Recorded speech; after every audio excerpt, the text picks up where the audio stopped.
You are listening to Steel of War. This program presents a complete, factual record of military equipment used in global conflict, based strictly on historical service and documented wartime use. During World War II, Imperial Japan deployed a wide range of military aircraft across naval and army aviation branches. These aircraft served in fighter, bomber, reconnaissance, transport, and maritime patrol roles, operating across the Pacific, East Asia, and Southeast Asia from 1939 to 1945. Mitsubishi A-5M. The Mitsubishi A-5M was the Imperial Japanese Navy's first monoplane carrier-based fighter. Entering service in 1937, it saw extensive combat use in China and early Pacific operations. Though obsolete by mid-war standards, it remained in frontline and training service during the early years of World War II. Mitsubishi A-6M Zero. The Mitsubishi A-6M Zero was Japan's primary carrier-based fighter throughout the war. Known for its long range and maneuverability, it dominated early Pacific air combat. The aircraft served in nearly every theater involving Japanese naval aviation from 1940 until Japan's surrender. Nakajima Ki-47. The Nakajima Ki-47 was a fixed-gear army fighter widely used during the late 1930s and early World War II. It was employed extensively in China, Southeast Asia, and the early Pacific campaigns before being replaced by more modern designs. Nakajima Ki-43 Hayabusa. The Ki-43 Hayabusa served as the Imperial Japanese Army Air Force's most numerous fighter. Lightly armed but highly maneuverable, it operated from 1941 until the end of the war across Burma, China, the Philippines, and the Pacific Islands. Nakajima Ki-44 Shoki. The Ki-44 Shoki was a high-speed interceptor designed to counter Allied bombers. Entering service in 1942, it emphasized climb rate and firepower over maneuverability and was used primarily in the defense of the Japanese home islands. Nakajima Ki-84 Hayate. The Ki-84 Hayate was one of Japan's most capable late-war fighters. It combined speed, armor, and heavy armament. Despite production and fuel limitations, it saw extensive combat service from 1944 onward. Kawasaki Ki-45 Toryu. The Ki-45 Toryu was a twin-engine heavy fighter used for interception, ground attack, and night fighting. It served on multiple fronts, including China and home defense, and was adapted for bomber interception roles. Kawasaki Ki-61 Hien.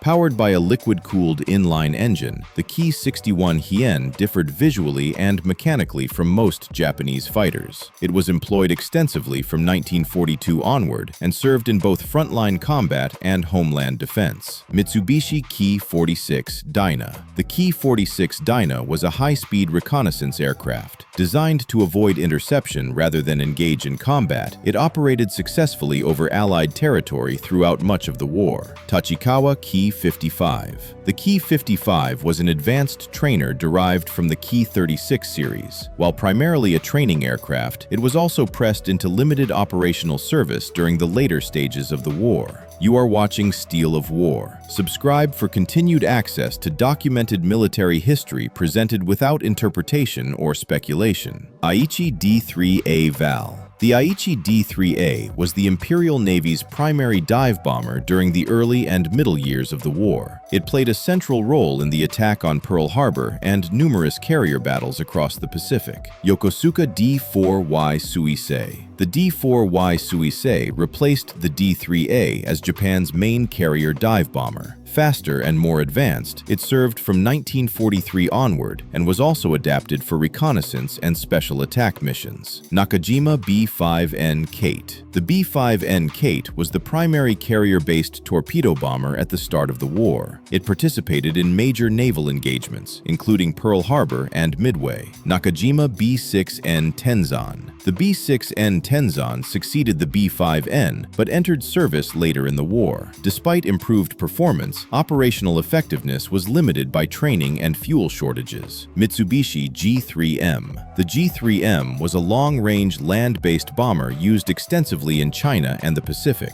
It was notable for its range but lacked defensive protection. Mitsubishi G4M. The G4M was Japan's primary naval bomber throughout much of the war. Capable of long-range torpedo attacks, it was heavily used despite its vulnerability to enemy fire. Yokosuka P-1Y Ginga. The P-1Y Ginga was a fast, twin-engine bomber introduced in 1944. It served in conventional bombing, torpedo attack, and special attack roles during the final phase of the war. This is steel of war. All material presented is limited strictly to equipment confirmed in World War II service. Kawanishi H-6K.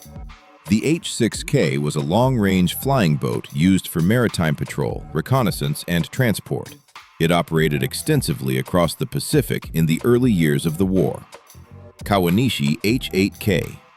The H-8K was one of the most capable flying boats of World War II.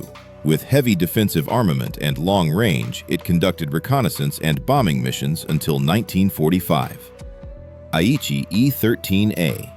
The E-13A was a ship-launched reconnaissance seaplane. It served throughout the war in scouting, observation, and light bombing roles.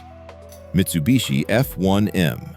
The F-1M was a versatile float plane used for reconnaissance, artillery spotting, and air defense of naval units. It saw widespread service from 1940 onward. Yokosuka E-14Y. The E-14Y was a submarine-launched reconnaissance aircraft. It was used for limited scouting missions, including operations near enemy coastlines. Kawanishi N-1K. Kyofu. The N-1K Kyofu was a float-plane fighter designed for island defense. Though produced in limited numbers, it saw operational use during the mid-war period. Kawanishi N-1KJ Shiden. The land-based N-1KJ Shiden was one of Japan's most effective late-war fighters. It was heavily armed and used primarily in home defense roles. Yokosuka MXY-7 Oka. The Oka was a rocket-powered manned weapon used in the final year of the war. It was carried by bombers and deployed in special attack missions against Allied naval forces. These aircraft represent the complete range of Japanese military aviation types that saw confirmed operational use during World War II. Each design reflects the strategic requirements, industrial capacity, and combat conditions faced by Imperial Japan between 1939 and 1945. You have been listening to Steel of War,